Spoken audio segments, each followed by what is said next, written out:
சொல்லிட்டாங்கன்னா இந்த தலைப்புல 2வது பதிப்பாக இந்த பதிப்பாளர் போட்ட புத்தகம் தான் எனக்கு வேணும் அப்படிங்கறத எழுத்து மூலம் சொல்வதற்கு பதிலாக அந்த 10 நம்பர் 13 நம்பர் சொன்னாலே வரக்கூடிய விளைவுகளாலதான் இந்த நம்பர் இன்றைக்கு உலகம் பூரா மிக ஃபேமஸா வந்து கொண்டிருக்கிறது. அது இந்தியாவில் வந்து இப்பதான் பிக்கப் ஆகிட்டு வருது.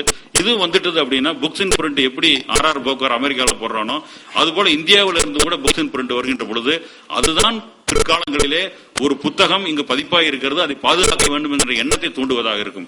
சிலோன்ல வந்து 18ஆம் நூற்றாண்டு புத்தகங்கள் இல்ல அப்படின்னா என்ன புத்தகம் இப்ப சொல்வதற்கு ரெக்கார்டு இல்ல, ஒரு பிப்ளியோகிராபி இல்ல. ஆனால் தமிழ் புத்தகத்தை பொறுத்தளவுல இந்தியாவில் இருக்கக்கூடியதை 1867 வரை ஜான் மர்டாக் வந்து தனி பிப்ளியோகிராபி கொண்டு வந்தாரு.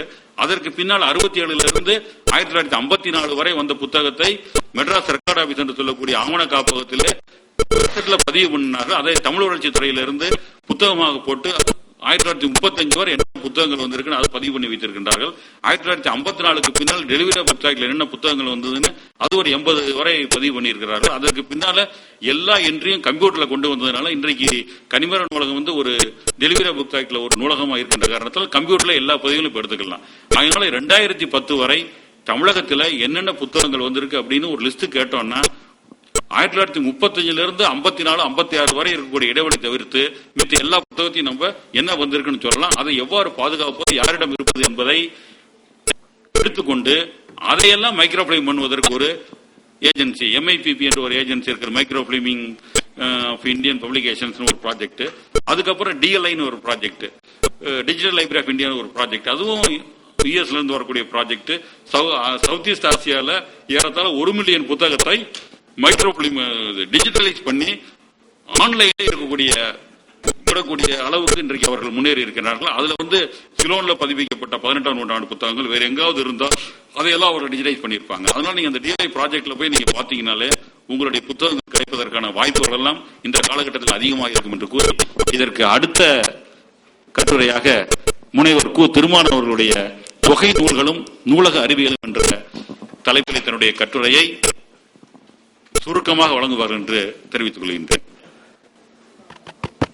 யார்கிட்ட கேக்குறீங்க?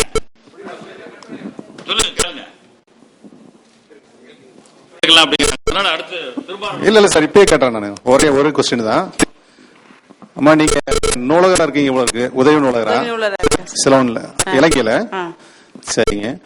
இப்போ எங்க நாட்டுல வந்து புத்தகங்களை வந்து எப்படி அழியுது, எப்படி பாதுகாக்கிறது அப்படின்றது கொஞ்சம் தெரியும். ஆனா அதே போல உங்க நாட்டுல வந்து நீங்க நூல்கள்லாம் எப்படி அழியுது, அதை எப்படி பாதுகாக்கிறீங்க? நாங்கள் இந்தியாவில இருக்கிற அளவுக்கு எங்களுடைய நூல் பாதுகாப்பு முறைமை வந்து வளர்ச்சி காணல. பாரம்பரியமான முறைமைகள்ல தான் நாங்க எங்களுடைய நூல் பாதுகாப்பு முறைமை இருக்குது. இங்க வந்து சில விஷயங்களை பார்த்து கொண்டு போறோம், இப்பதான் படிச்சுட்டு இருக்கிறோம், பார்த்துட்டு போறோம். அதனால விசேஷமா சொல்லிக்கிறதுக்கு இல்ல. அந்த மின்பதிவாக்கம் இலக்க மாற்றம் செய்யறோம். அந்த இலக்க மாற்றம் செய்யறதுக்கான வசதிகள் கூட இப்ப எங்க இந்த நாட்டுல இப்ப குறிப்பா என்னுடைய நான் வேலை செய்யற பணியாற்ற நூலகத்துல கூட அதற்கான வாய்ப்புகள் குறைவு. இல்லைங்க, நான் கேட்கிற கேள்வி அது இல்ல. எந்த மாதிரி வந்து நூல் அழியுது, அதை எப்படி நீங்க பாதுகாக்கிறீங்க? எந்தெந்த ஃபேக்டர்ஸ்ல அழியுது, எந்தெந்த ஃபேக்டர்ஸ் நீங்க வந்து அதுக்கு ரெமெடி பாக்குறீங்க?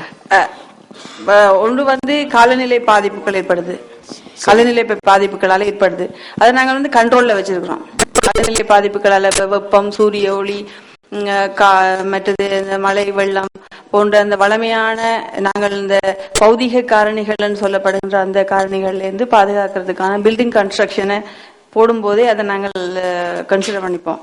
அப்புறம் வந்து பொதுவாக சொல்லிக்கிறாங்க நூல் பாதுகாப்பு வரலாற்றில் எவ்வளவு நூலை பாதுகாத்தல் என்கிறது வந்து ஒரு பெரிய விஷயமா பேசப்பட்டு அதுக்கு அப்படி இப்படி எல்லாம் பண்ணணும் என்று சொன்னாலும் ஒரு நூலகர் என்கிற ரீதியில என்னோட கருத்து வந்து அந்த நூலை நாங்கள் நாளாந்தம் பராமரித்து வரணும். முக்கியமாக நூலை பாதிக்கிற பிரதான காரணி தூசி, அழுக்கு. அந்த அதுல அதை வந்து நாங்கள் நாளாந்தம் சுத்தம் செய்யணும். நாளாந்தம் நாங்கள் சுத்தம் செய்யும் போது அந்த கிருமிகள், அந்த சிற்றுயிர்களால் இன்செக்ட்ஸ் பாதிக்கப்படுற பாதிப்புகள் நிச்சயமாக கட்டுப்பாடுல வரும். முற்றாக போகும் என்று நான் சொல்ல மாட்டேன், கட்டுப்பாடுல வரும். நாளாந்து நீங்க வீட்டுல கூட பார்க்கலாம், ஏதாவது ஒரு பொருளை ஒரு மாசம் 2 மாசம் நாம அப்படி அதே இடத்துல வச்சுட்டு போனா அது ஏதோ ஒண்ணு தூசி வடியுது, அல்லது ஏதாச்சும் வந்து எலியோ கரையானோ ஏதோ ஒண்ணு அதை பாதிக்குது. அப்ப அந்த வகையில அந்த பராமரிப்பு வந்து நம்ம நூலகத்துல நாங்க நல்லா நடத்திட்டு வர்றோம். ஆனா அந்த இலக்க மாற்றங்கள் வந்து நீண்டகால நோக்குல செய்யற ஆவணங்களுக்கு இருக்கு.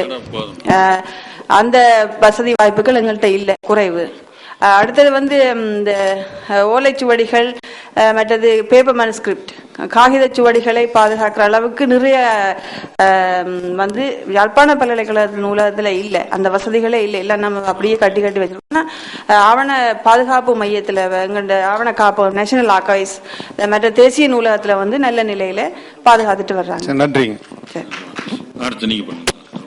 தலைமையேற்று நடத்தி கொண்டிருக்கின்ற கன்னிமாரா நூலகத்தினுடைய டைரக்டர் ஆவுடையப்பன் ஐயா அவர்களுக்கும், என்னுடன் கட்டுரை படிக்க அமர்ந்திருக்கும் மற்ற நண்பர்களுக்கும், இதை அவருடன் கேட்க குழுமி இருக்கின்ற அனைவருக்கும் என்னுடைய முதற்கண் நன்றியை தெரிவித்து, தொகை நூல்களும் நூலக அறிவியலும் என்ற தலைப்பிலான என்னுடைய கட்டுரையினுடைய நேரங்கருதி முதலும் முடிவும் சொல்லிவிட்டு இடையில இருக்கிறத நான் சில பாயிண்ட்ஸ்களாவே சொல்லிடுறேன். முதல்ல இந்த அரிய வாய்ப்பினை ஏற்படுத்தி கொடுத்த தமிழக முதல்வர் அவர்களுக்கும், இந்த அரங்கிலே கட்டுரை படிக்க வாய்ப்பினை ஏற்படுத்தி தந்த அனைத்து அமைப்பாளர்களுக்கும் நன்றி தெரிவித்து என்னுடைய கட்டுரையை படிப்பதுமாகவும் சொல்லுவதுமாகவும் முடிக்கிறேன். செம்மொழி தமிழ் நூல்களாக அறிந்தேற்ப பெற்றுள்ளவை தொல்காப்பியம், 10 பாட்டு, 8 தொகை, 14 கணக்கு, சிலப்பதிகாரம், மணிமேகலை, இறையனாரக பொருள் உரை, முத்தொள்ளாயிரம் ஆகிய 41 நூல்களாகும். இவற்றில் சங்ககால நூல்களான 10 பாட்டு, 8 தொகை, சங்கம் மருவிய கால நூல்களான 14 கணக்கு நூல்கள் ஆகியன தொகை நூல்களாகும். இவை தோன்றிய அடிப்படையில் வேறுபட்டிருப்பினும் பின்னர் ஒழுங்குற தொகுக்கப்பட்டன. நூல்கள் உள்ளிட்ட தரவுகளை சேகரித்தல், அவற்றை பகுத்தல், பொருள் வாரியாக தொகுத்தல், ஆசிரியர் தலைப்பு விவரங்களை அகர வரிசையில் தொகுத்தல், அவற்றை வேண்டியவருக்கு வேண்டிய வாங்கு வழங்குதல் ஆகியன நூலக அறிவியலின் இன்றியமையா கூறுகள். இத்தகைய சிறப்புமிக்க தொகை நூல்களின் தொகுப்பு முறையில் காணப்பெறும் பண்டை தமிழர்களின் நூலக அறிவியல் திறனையும் அதன் வழி சங்க நூல்கள் பாதுகாக்கப்பட்டமையும் இவ்வாய்வு வெளிப்படுத்துகின்றது. அந்த காலத்துக்கு ஏற்ப அகம் புறம் என்ற 2 பொருண்மைகள் இருந்தன. பின்னால வாழ்வியல் அறிவியல்னு அப்புறம் சொன்னாங்க. இப்ப கணிப்பொறி யுகம் வந்துருச்சு, இன்னும் பொருண்மைகள் வேற வந்துருச்சு. சங்க காலத்துல என்ன பொருண்மைகள் இருந்ததோ அதற்கு தகுந்தவாறு அந்த நூல்கள் தொகுக்கப்பட்டன. ஒரு நூலகத்துக்கு நம்ம போறோம், இந்த ஆசிரியர் எழுதின நூல் இருக்கா, இந்த தலைப்புல நூல் இருக்கா, இந்த பொருண்மையில நூல் இருக்கான்னு கேட்கிறோம். இந்த அடிப்படை கூறுகள் அனைத்துமே சங்க நூல்களை தொகுத்த அந்த தொகுத்தவற்றை நூல்கள் பாடல் பட்டிகளாக கொடுத்தவற்றில் இருக்கின்றன. அந்த இருக்கின்ற அமைப்பு முறைகள் இருந்ததால் தான் சங்க நூல்களை தொகுக்கின்ற போது உவேசாவுக்கு அது பயன்பட்டது. இதுதான் என்னுடைய கட்டுரையுடைய சாராம்சமே. சங்க பாடல்கள் பல்வேறு காலங்களில் பல்வேறு புலவர்களால் பாடப்பட்டவையாகும். பிற்காலத்தோர் பாடல்களின் அமைப்பை கொண்டும் அக்கால வாழ்வியலை மையப்படுத்தியும் அகம்புறம் என வகைப்படுத்தி தொகுத்தனர். பாட்டும் தொகையும் எனும் அவை சங்ககால மக்களின் வாழ்வியலின் அடிப்படையில் அமைந்தன. பழைய உரையாசிரியர்களில் பாட்டு தொகை எனும் தொகுதி பெயர்களால் குறித்துள்ளனர். இதுல நான் தலைப்பு வரிசையிலான அந்த சில இதை மட்டும் சொல்லிடுறேன். 10 பாட்டு நூல்கள் திருமுருக ஆற்றுப்படை, பொருண ஆற்றுப்படை, சிறுபான் ஆற்றுப்படை, பெரும்பான் ஆற்றுப்படை, முல்லைப்பாட்டு, மதுரை காஞ்சி, இது எல்லாருக்கும் தெரிஞ்சது. இதை ஒரு பாட்டா சொல்றாங்க. முருகு பொருணாறு பான் 2 முல்லை, பெருகு வளமதுரை காஞ்சி, மறுவினிய கோல நெடுநல் வாடை, கோல் குறிஞ்சி பட்டினப்பாலை கடத்தோடும் பட்டு. அதாவது முருகனா திருமுருக ஆற்றுப்படை, பொருணர் ஆற்றுப்படை, பான் 2 சிறுபான் ஆற்றுப்படை, பொருமான் ஆற்றுப்படை, பான் 2 சொன்னாங்க. இப்படி இதை சொன்னாங்க. இதே மாதிரி தலைப்பு வகையில நற்றினை, நல்ல குறுந்தொகை, 500 ஒத்த